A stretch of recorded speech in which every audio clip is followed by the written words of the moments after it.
முதல்ல இங்கே வந்திருக்க எல்லாருக்கும் வணக்கம். நிஜமாக எனக்கு என்ன சொல்கிறதுன்னு தெரியல.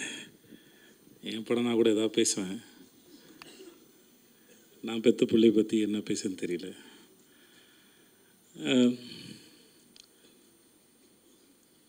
முதல்ல மாஸ்டர், உங்களுக்கு ரொம்ப நன்றி மாஸ்டர்.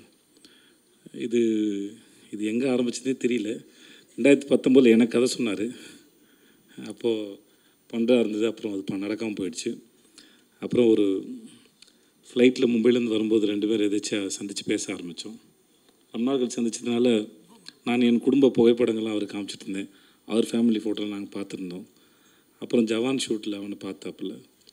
மகாராஜில் எனக்காக வந்து ஒர்க் பண்ணி கொடுங்கன்னு. எந்த இடத்துல அவனுக்கு பிடிச்சதுன்னு தெரியல. எனக்கு கதை சொல்லும்போது கதை ரொம்ப நல்லா இருந்தது. சரி, என் வீட்லேயும் அந்த வயசில் ஒரு பையன் இருக்கானே, இவர் எது சொல்லவே இல்லையே அப்படின்னு நினச்சேன். சரி, ஓகே அப்படின்னு விட்டேன் நான். அப்புறம் செட்டில் வச்சு தான் சொன்னார், உங்கள் பையன் கரெக்டாக இருப்பான்னு நினைக்கிறேன்னு. எனக்கு ஒரு மாதிரி சந்தோஷமும் இருந்தது, ஆனால் பயமும் இருந்தது. ஏன்னா அது அவன் எப்படி பண்ண போகிறானோ, இல்லை அவன் அப்போ தான் காலேஜ் படிச்சுட்டு இருந்தான், அப்போ தான் சேர்ந்துருந்தான். பட் எதுவாக இருந்தாலும் எனக்கு என் பையனுடைய முடிவுகளை அவனே எடுக்கணும்னு தான் நான் விரும்பினேன். நான் அது இன்னும் அவருக்கு ஒரு முறை 14 வயசு இருக்கும்போது சின்பாத் படம் அடிக்கும்போது, இப்போ ஏர்போர்ட்டில் மற்ற இடங்களில் அவனையே பழக விட்டேன். அவனே வந்து சொன்னான், அப்போ நான் இன்னும் வளரலை, என்னை தனியாக விடாது அப்படின்னு அவனே வந்து என்கிட்ட சொன்னான்.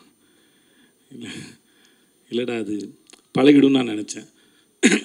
ஏன்னா எங்கள் அப்பா என்னை அப்படி தான் வளர்த்தாரு. ஸோ அதனால் அது ஹெரிட்டரியாக வர ப்ராப்ளம்னு நினைக்கிறேன் நான்.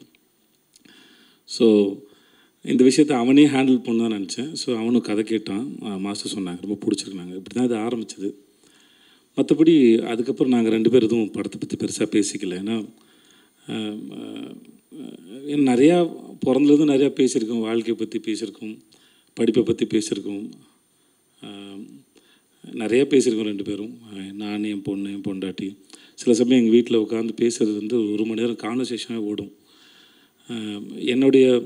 நான் நடித்த வேலை பார்த்த அனுபவங்களை உட்காந்து வீட்டில் பேசுவேன் நான். சில சமயம் வந்து சில சீன் பண்ணது, அதோடய எக்ஸ்பீரியன்ஸ் ரொம்ப நல்லாயிருக்கும். ஒரு ஐடியா வந்தது நல்லாயிருக்கும். அது நான் என் குழந்தைங்களோட பகிர்ந்துக்க ஆசைப்படுவேன். ஏன்னா என் தொழில் சினிமா தான், நாங்கள் தான் வேலை பார்க்குறேன். ஸோ அதனால் என் தொழிலோட அனுபவங்களை, எப்படி இந்த மூளை இயங்குச்சு, எப்படி வேலை பார்த்தேன், மற்றவங்க எப்படி வேலை செய்கிறாங்க, இந்த மனித மனமும் இந்த மூளையும் எப்படி சிந்திக்குது அப்படிங்கிறது வந்து நான் என் தொழில் வழி தான் சொல்லிக் கொடுக்க முடியும். மோஸ்ட்லி அப்படி தான் சொல்லிக் கொடுக்குறது இல்லை, அது டிஸ்கஷனாக இருக்கும். சொல்லுவேன் நான், எனக்கு பொண்டாட்டி பிள்ளைங்க இருக்குது, வேலை இருக்குது, கடன் சுமைகள் இருக்குது. அப்புறம் எல்லாருக்கும் வணக்கம். வந்திருக்க press and our chief guest எல்லாருக்குமே ரொம்ப நன்றி. ரொம்ப டைம் ஆகிடுச்சு, மன்னிச்சிக்கோங்க. ப்ரெஸ்லாம் ரொம்ப டயர்டாக இருக்கீங்க. இந்த ஸ்டேஜை நான் எல்லாருக்கும் தேங்க்யூ சொல்லிக்க மட்டும் சொல்கிறேன். ஏன்னா இந்த 2 years ஆஃப் ப்ராசஸ் எப்படி ஆரம்பிச்சிது, ஒரு கான்ட்ரவர்சிஸ், அதுக்கப்புறம் ஷூட்டிங்,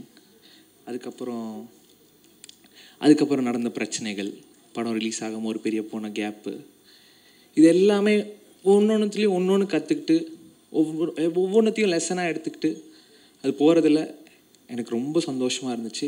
இன்றைக்கி நான் இந்த இடத்துல நிற்கிறேன்னா, இந்த ப்ரெஸ்ஸும் என் கூட நடித்த co artist and my family and my friends, இவங்களால தான் நான் இன்றைக்கி இந்த இடத்துல நிற்கிறேன். And I am bit emotional. இன்னும் 4 நாளில் படம் ரிலீஸ், 8 நாளில் படம் ரிலீஸு. அண்ட் என்னோடய co artist Devathishni ma'am, Sampath sir and Harish Uthman sir, Muthukumaran அண்ணன். எனக்கு ஒவ்வொரு சீனுமே நான் எங்கேயாவது எப்போயுமே வீக்கராக ஃபீல் பண்ணுவேன். ஏன்னா அந்த கான்ட்ரவர்சி நடந்ததுக்கப்புறமே எனக்கு ஒரு மாதிரி இருக்கும், இந்த படம் பண்ணுறோமேடா, நம்மளால் ஸ்ட்ராங்காக பண்ணிட முடியுமா, என்னடா இது அப்படின்னு ஒன்று இருக்கும். பட் ஒவ்வொரு இடத்துலையும் அந்த மாதிரி உள்ளே ஃபீல் பண்ணுறப்போ யார்கிட்டையும் சொல்ல முடியாது. ஏன்னா நம்ம வீக்கராக ஃபீலாக தெரிஞ்சிருமோன்னு ஒரு பயம். ஆனால் அதெல்லாம் அவங்க புரிஞ்சுக்கிட்டு என் கூட ஒவ்வொரு இடத்துலையும் ஒவ்வொரு சீன்லேயும் என் கூட பில்லராக இருந்தவங்க எல்லாருக்குமே ரொம்ப பெரிய நன்றி. முக்கியமாக தேவதர்ஷினி மேம். எனக்கு அவங்க வந்து இந்த படத்தில் மட்டும் அம்மா கிடையாது, எனக்கு நிஜம் லைஃப்லையும் ஒரு அம்மா தான். ஐ am very gifted for that. And my producer Rajalakshmi ma'am, அவங்க தான் பணம் போடுறாங்க. இந்த கான்ட்ரவர்சி நடந்தப்போ அவங்களுக்கு ஏதாவது ஒரு ஜட்ஜ்மெண்ட் இருந்திருக்கலாம், ஐயோ என்னடா இவன் இப்படி பேசிட்டான்னு. ஆனால் அதெல்லாம் தாண்டி அந்த மாதிரி எந்த எண்ணமும் இல்லாமல் நான் இருக்கேன் கூட அப்படின்னு ஒன்று சொன்னதில் வந்து I am very happy ma'am. And last but not least என் குரு. எனக்கு எல்லாமே சொல்லி கொடுத்தது அனலரசு சார் தான். நான் இப்போ ஒவ்வொருத்தையும் என் காஸ்டியூம்லேருந்து நான் நடிக்கிற ஸ்டைல் வரைக்குமே it's from him. And I'm very thankful and grateful for you sir. மற்றபடி yes I'm happy. July 4th Phoenix வருது. எல்லோரும் தேட்டரில் போய் பார்ப்பீங்கன்னு நம்புகிறேன். அண்ட் உங்கள் கருத்துக்களை சீக்கிரம் சொல்லுங்கள். நான் எதிர்பார்த்து வெயிட் பண்ணுறேன். இந்த லேர்னிங்க்கு ரொம்ப நன்றி. And I'm very happy. Thank you. Hi, வணக்கம் மாஸ்டர். எம்எம்ஏ வச்சு ஃபஸ்ட்டு படம் நான் பண்ணணும்னு நினச்சேன், நீங்கள் பண்ணிட்டீங்க. சூர்யா ஒரு ஹீரோ வந்து ஒரு ஆக்ஷன் ஹீரோ ஆகிறதுக்கு ஒரு 10 படம் தேவைப்படும். ஸோ உங்களுக்கு அது ஃபஸ்ட்டு படத்துலேயே கிடச்சிருக்கு. ஸோ அதுக்காக நீங்கள் பயங்கர ஹார்ட் ஒர்க்கும் போட்டிருக்கீங்க. So all the best. இந்த படம் பெரிய வெற்றி அடையும்னு நினைக்கிறேன். சாம், நம்ம அடுத்த படத்தில் வேலை செய்ய போகிறோம். ஸோ இது விஷுவல்ஸ் பார்த்தேன், செம்மையாக இருக்குது. ஸோ படம் மிகப்பெரிய வெற்றி அடையணும்னு ப்ரே பண்ணிக்கிறேன். நன்றி, வணக்கம். வணக்கம். இந்தியாவினுடைய இந்த பெஸ்ட்டு ஸ்டண்ட் மாஸ்டர் அப்படின்னு இப்போ இருக்கிற மாஸ்டராக இருக்கட்டும், இல்லை பீட்டர் ரெயின் சாராக இருக்கட்டும், இல்லை சில்வா, எல்லாரோடையும் முதல் படம் நான் தான் பண்ணியிருக்கேன். அது எனக்கு ஒரு பெருமையான விஷயம். ஏன்னா அது எதுக்குன்னு ஒரு தடவை கேட்கும்போது ஒரு ஸ்டண்ட் மாஸ்டர் அவர் சொன்னார். ஏன்னா அவங்க வந்து ஒரு ஃபைட் எடுக்கும்போது என்ன பண்ணுவாங்கன்னா, ஃப்ரேம் ரேட்ஸ் வந்து நிறைய டிஃப்ரெண்ட்டாக இருக்கும். தூக்கும்போது ஒரு ஃப்ரேம் ரேட்டு, அப்படியே கீழே வைக்கும்போது அவ்வளோ கஷ்டப்படுவாங்க. ஒரு ஆனால் மியூசிக் எப்படின்னா அதுக்கு சப்போர்ட் பண்ணுவான்னு கேட்டால் ஒரே மியூசிக் தடன்னு போயிட்டே இருந்துச்சுன்னா அவங்க அந்த பண்ண கஷ்டம், அந்த ஷார்ட் மேக்கிங், அதுக்கு ஒரு உழைப்பு இருக்குது. நம்ம பார்த்துட்டு உடனே நல்லா இருக்கு நல்லா இல்லை அப்படின்னு சொல்லக்கூடிய அந்த ஒரு செகண்டுக்கான வலி பின்னால் வந்து பயங்கரமாக இருக்கும். ஸோ என்னால் முடிஞ்ச அளவுக்கு நான் மியூசிக் என்ன பண்ணுவேன்னா, அந்த ஒவ்வொரு ஷாட்டுக்கும் அவங்க என்ன மீன் பண்ணுறாங்க, அந்த எதுக்காக அப்படி பண்ணுறாங்கங்கிறதுக்காக நம்ம கொஞ்சம் சப்போர்ட் பண்ணி மியூசிக் பண்ணுவோம். ஸோ இதெல்லாம் தான் என்னை வந்து கொண்டு வந்துச்சுன்னு நினைக்கிறேன் இந்த ஃபைட் மாஸ்டர்ஸ் எல்லாத்துக்கும். ஸோ அந்த வகையில் எனக்கு மாஸ்டரு இந்த படம் வந்து ஈஸியாக வேலை பண்ணிட்டோம். ரொம்ப ஈஸியாக மியூசிக் பண்ணியாச்சு, சாங்காக இருக்கட்டும் இல்லை பேக்ரவுண்ட் ஸ்கோர். ஆனால் இந்த ப்ராசஸ் தொடங்குறதுக்கு வந்து ரொம்ப கஷ்டப்பட்டோம். அதுக்கு ரீசன் என்னென்னா, இந்த படத்தை வந்து ஒரு கம்மட்டி படம் மாதிரியோ இல்லை ஒரு விசாரணை படம் மாதிரியோ இல்லை வந்து ஒரு ரொம்ப ஆர்ட் என்ன சொல்கிறது கண்டெம்பரரியாக ஒரு படமாகவும் இதை ப்ரொஜெக்ட் பண்ணலாம். இது அப்படியும் இதை வந்து ஆடியன்ஸ்க்கு மியூசிக்கால் கொண்டு போக முடியும். இல்லை ஆனால் ஷார்ட் மேக்கிங்கும் இந்த படத்தோடைய புரிதலும் எனக்கு எப்படி இருந்துச்சுன்னா, மாஸ்டருக்கு எனக்கும் கொஞ்சம் இழுத்துக்கிட்டு இருந்துச்சு தொடக்கத்தில். அது என்ன காரணம்னா, நான் இந்த படத்தை ரொம்ப கண்டெம்பரரியாக ஒரு மாதிரி ரொம்ப ஆஃப் பீட்டாக கொண்டு போகணுன்னு ஆசைப்பட்டேன் ஆக்சுவலி. ஏன்னா எனக்கு உண்மையை சொல்லணும்னா அது ஒரு செல்ஃபிஷாக வச்சுக்கோங்களேன். நான் கம்மட்டி படம் அந்த படம்லாம் பார்க்கும்போது இல்லை விசாரணை பார்க்கும்போது எனக்கு வந்து நம்ம இப்படி ஒரு படம் பண்ண முடியலையே. ஏன்னா நமக்கு வந்து ரொம்ப ரூட்டடாக ஒரு எமோஷனை சொல்கிறதுக்குல ஒருத்தன் அடிக்கிறானா ஏன் அடிக்கிறான், அது அவன் உள்ள எமோஷன் இருக்குல்ல, அந்த எமோஷனுக்கு வந்து மியூசிக் பண்ணணும்னு ஆசைப்படுவேன். ஸோ இந்த படம் வந்து அப்படிப்பட்ட படம். ஸோ நம்ம ஏன் இதை வந்து ரொம்ப ரூட்டடாக பண்ணக்கூடாதுன்னு நினச்சி தான் நான் ஒன்று பண்ணுவேன். ஆனால் மாஸ்டரோட ஷார்ட் மேக்கிங்காக இருக்கட்டும் இல்லை எல்லாமே வந்து ஒரு சினிமாத்தனம் இருக்கும், ஒரு பயங்கரமான ஒரு தியேட்ரிக்கல் எக்ஸ்பீரியன்ஸ் இருக்கும். ஆனால் கொஞ்சம் போக போக தான் எனக்கு தெரிஞ்சது, ஓகே இங்கே வந்து நம்ம ஒரு படத்தை வந்து ஆடியன்ஸில் கொண்டு போய் சேர்க்கணும், இல்லைன்னா ப்ரொஜெக்ட் பண்ணி அதை ஹிட் பண்ணணும் அப்படின்னா வெறும் ஒரு கண்டெம்பரரியாக பயங்கர வந்து ஆர்ட்டாக இருக்கக்கூடாது. அதுக்குள்ளே அதை கிஃப்ட் ராப் பண்ணணும். அது கிஃப்ட் ராப் பண்ணால் மட்டும்தான் ஒரு ஆடியன்ஸ்க்கு போய் சேரும். அதுவும் போக சூர்யா அப்படிங்கிறவர் வந்து ஒரு நார்மல் ஆடியன்ஸோட கண்ணோட்டத்தில் என்ன விஜய் சேதுபதி சாரோட பையனா, இவரும் வந்துட்டாரா, இவரும் நடிக்கிறாரா, இப்படி தான் இருக்கும். ஆனால் இந்த படம் வந்து அவருக்கு வந்து நீங்கள் பார்த்ததுக்கப்புறம் நீங்கள் சொல்லுவீங்க, இது வந்து நான் ஆக்சுவலி விஜய் சேதுபதி அவர்கிட்ட நான் நிறையா தடவை பேசுவேன். நாங்கள் வேறு படம் சம்மந்தமாக அவர்கிட்ட பேசும்போது அவர் இதுவரைக்கும் அவர் என்கிட்ட சொன்னது வந்து நானாக தான் சொல்லுவேனே தவிர அவர் இது வரைக்கும் கேட்டதில்லை, எப்படி பண்ணிகிட்டு இருக்கிறான், எப்படி வந்திருக்கு பார்த்தீங்களா அப்படின்னு கேட்டதில்லை. ஏன்னா அவர் என்ன சொன்னார்னா, நான் நம்புகிறேன், நான் எந்த ஒரு தலையீடுமே இல்லாமல் அவனாக வரட்டும்னு நான் நினைப்பேன் அப்படிங்கிற மாதிரியான ஒரு இது.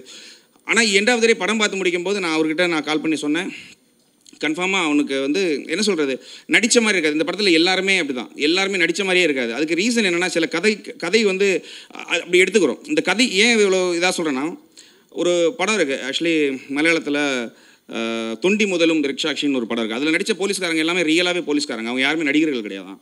ஸோ ரியல் போலீஸ்காரங்க வந்து நடிக்கும்போது பார்த்தீங்கன்னா அந்த படம் பார்க்கும்போது ரொம்ப யதார்த்தமாக இருக்கும், எல்லாம் நடித்த மாதிரியே இருக்கும்.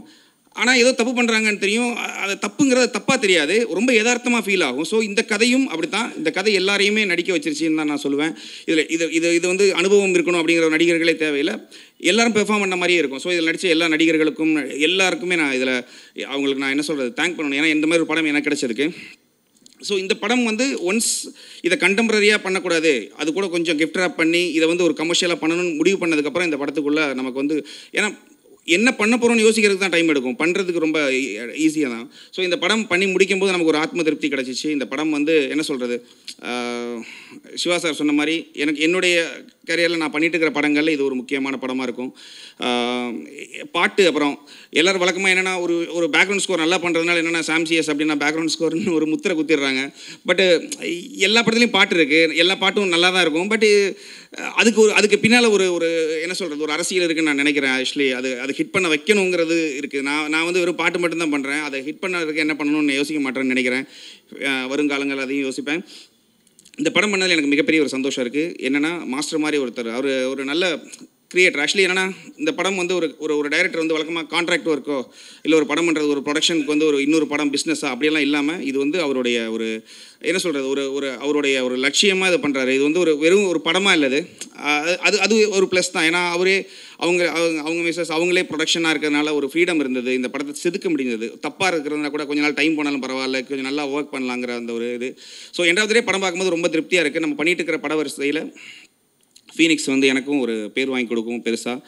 எனக்கு மட்டும் இல்லை, சூர்யாவுக்கு, இதில் நடித்த எல்லாருக்குமே, மாஸ்டருக்கு எல்லாருக்குமே பேர் வாங்கி கொடுக்கும். இந்த படம் கிடைச்சது நான் ரொம்ப பெருமையாக நினைக்கிறேன். ஏன்னா ஒரு டைமிங்லலாம் யோசிப்பேன், நமக்கு வந்து ஒரு என்ன ரூட்டடாக ஒரு நார்த் மெட்ராஸ் சம்மந்தமான ஒரு படம் நமக்கு கிடைச்சா எப்படி இருக்கும் அப்படிங்கிறது. அது சும்மா ஃபைட்டு மட்டும் இல்லை, ஃபைட்டுனா இப்போ ஏதோ ஒன்று அடிக்கிறாங்க அப்படி இல்லை. நீங்கள் இந்த படத்தை, இந்த ட்ரெய்லர் இதெல்லாம் பார்க்கும்போது உங்களுக்கு என்ன தோணுன்னா, மேலோட்டமாக இது வந்து ஒரு ஃபைட் படம், ஏன்னா மாஸ்டர் ஃபைட் பண்ணுறதுனால எல்லா படத்துலையும் ஃபைட் வச்சிட்டா, எல்லா சீன்லேயும் வச்சு அப்படி இல்லை. இந்த ஒவ்வொரு ஃபைட்டுக்கு பின்னாலேயும் ஒரு விஷயம் இருக்குது. ஏன் அடிக்கிறாங்கங்கிறது ரொம்ப இம்பார்ட்டண்ட். ஸோ அப்படி ஏன் அடிக்கிறாங்கங்கிறது இம்பார்ட்டன்ஸ் இருக்கிறதுனால தான் இந்த படம் கன்ஃபார்மாக ஹிட் ஆகும்னு நான் நம்புகிறேன். இந்த படம் வெற்றி பெற நான் கடவுளை பிரார்த்திக்கிறேன். எனக்கு இதில் ஒர்க் பண்ண நிறைய டெக்னீஷியன்ஸ் இருக்காங்க என்னோட பின்னால், live player, singers, lyric writers, எல்லாருக்கும் நான் தேங்க் பண்ணிக்கிறேன். என்னுடைய டீம் எல்லாருக்குமே நான் தேங்க் பண்ணிக்கிறேன். கடவுளுக்கு, ஜீசஸ் கிரைஸ்ட் நான் தேங்க் பண்ணிக்கிறேன். Thank you so much.